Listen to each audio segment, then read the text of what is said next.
Ìjàpá kó gbogbo ọgbọ́n ayé sínú kèǹgbè. Àlọ́ o, àlọ́. Àlọ́ mi dá fèrè gba àgbò. Ó dá lérí ìjàpá tí ìrókò ọkọ yan níbo. Ìjàpá jẹ́ ẹranko tó yọ gbọ́n púpọ̀.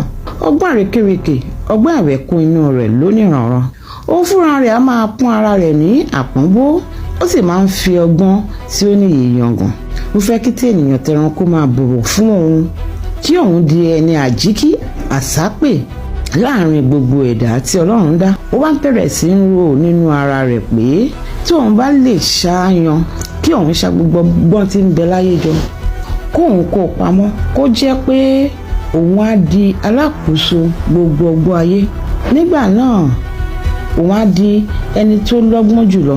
Òun á sì máa fi ọgbọ́n tọrẹ fún ẹni tí ó wu òun. Tí òun bá fẹ́, òun á máa tà á. Nípa báyìí òun á di olówó àti olókìkí. Orúkọ òun kò ní wọ́n lẹ́nu tọmọdé tàgbà. Òun á di olùdámọ̀ràn fún àwọn ọba.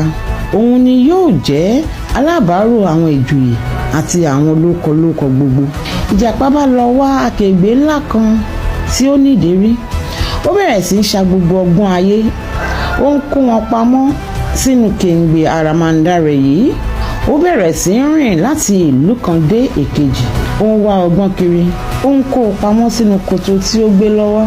Nígbà tí koto yìí kún, tí ìjàpá ti káàkiri ibi tí ayé mọ ní ìgbà yẹn, ó ṣẹ́rí padà sí ilé rẹ̀ ní ìlú rẹ̀.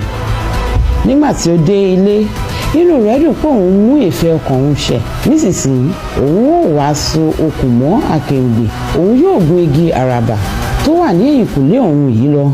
Lórí rẹ̀ ni òun yóò gbé ọgbọ́n ìpamọ́ sí.